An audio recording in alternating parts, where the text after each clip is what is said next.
So, you're going to be researching some different facts about your home country. So, you need to think and maybe speak to your family, your mum and dad, or think about where your home country is. And these are the sort of questions um, that you can either ask your family, or you can even you could Google some of these. So, you need to think about where it is, what's the weather like, if you live in a different country, so what's the capital city?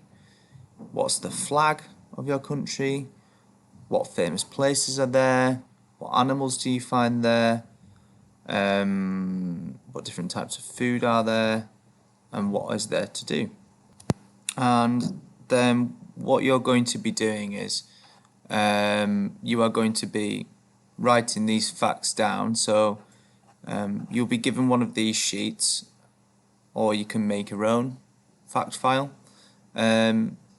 So in the middle you'd have the name of your home country, and then here you would have some of these.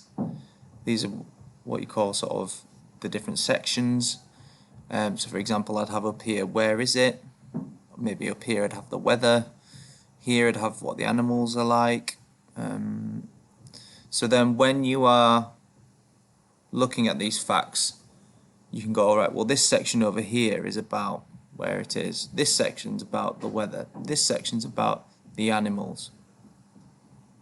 Okay, so that's the activity that we're going to be doing today. But first, I'm going to give you an example of not just my home country, but whereabouts in the country of the UK or England that I'm from.